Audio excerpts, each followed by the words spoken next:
হিন্দু ভারত, জৈন ভারত, বৌদ্ধ ভারত, খ্রিস্টান ভারত, এতগুলো ভারতের মাঝে দাঁড়িয়ে আমি ফিরোজা একটি ভারতীয় মেয়ে।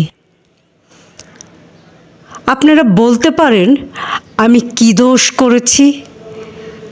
পৃথিবীর যে কোনো দেশের যে কোনো একটি মেয়ের মতো আমি একজনকে ভালোবেসেছিলাম। প্রথম যেদিন ওর চোখে চোখ পড়েছিল আমার, আমি জানতাম না ও কে। বিকেলবেলার কলেজ ক্যাম্পাসে যে আলো এসে পড়েছিল ওর চুলে, তার কোথাও লেখা ছিল না ওর ধর্ম।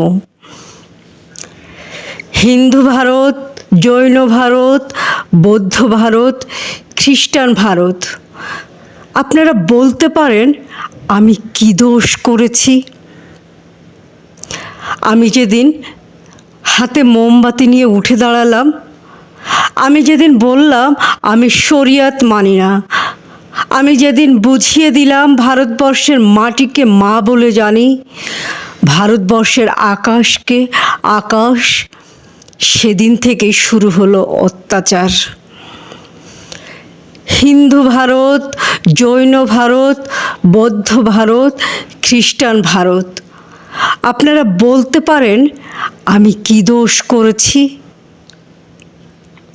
ছেলেটা তো আপনাদের, সে কি দোষ করলো? আমাকে ভালোবাসাই তার দোষ? ছেলেটার বাড়িতে আপনারা ঢিল ছুঁড়লেন, পার্সেল করে ছেঁড়া চটি পাঠালেন, ওকে হাতে মেরে ভাতে মেরে বাড়ির দেওয়ালে বড় বড় করে লিখে দিলেন এসব চলবে না। লজ্জা করে না আপনাদের? আপনারা এগিয়ে থাকা মানুষ, MA pass, BA pass, doctor, engineer, আমলা, মাস্টার, আপনারাই গণতন্ত্র নিয়ে ভাষণ দেন আর প্রয়োজন মতো গণতন্ত্রের টুটি টিপে ধরেন। ধিক আপনাদের! আমি কি ছোটবেলায় ভোরের আলোয় সরস্বতী পুজোর ফল কাটিনি? আমি কি স্কুলের বারান্দায় বসে রাত জেগে আলপনা দেয়নি? আমি কি পাশের বাড়ির হিন্দু বাবার জন্য রক্ত দেয়নি? ওদের বাড়ির উঠোনে বসে ওদের ছেলেদের অ আ ক খ শেখাইনি? আমি আরবি শিখিনি, ফার্সি শিখিনি, উর্দু শিখিনি। বাংলায় আমার ভাষা, এই ভাষায় আমার ভাত, আমার রুটি, আমার চোখের কাজল, আমার পায়ের ঘুঙুর। এই ভাষা আমার গোপন চিঠি, যার অক্ষরে অক্ষরে লেগে আছে আমার চোখের জল। আমরা যেদিন বিয়ে করি সেদিন কফি হাউস গিয়েছিলাম। ও সেদিন আমাকে ঝোলা ভর্তি করে রবীন্দ্রনাথ কিনে দিয়েছিল।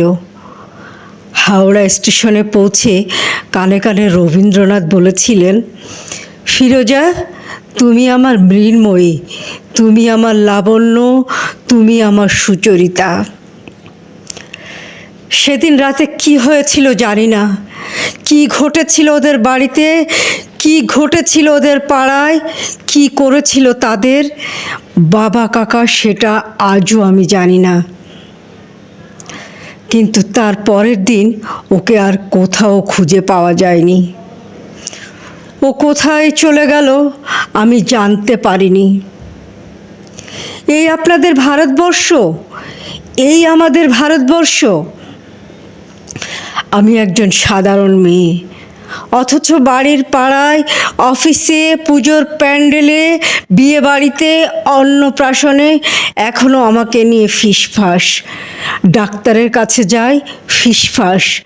কলেজে ঢুকি, ফিসফাস। বাজারে যাই, ফিসফাস। যে হাউজিংয়ে থাকি সেখানেও চলতে থাকে অবিরাম লুকোচুরি। ওটা লুকোচুরি নয়, ওটা ফিসফাসও নয়, ওটা আপনাদের গভীরে লুকিয়ে থাকা একটা সুপ্ত গুজরাট। যদি আপনাদের হৃদয় বড় না করেন, আকাশের দিকে আপনারা যদি না তাকান, এই পোড়া দেশে আরও আরও আরও অনেকগুলো পোড়া গুজরাট তৈরি হবে।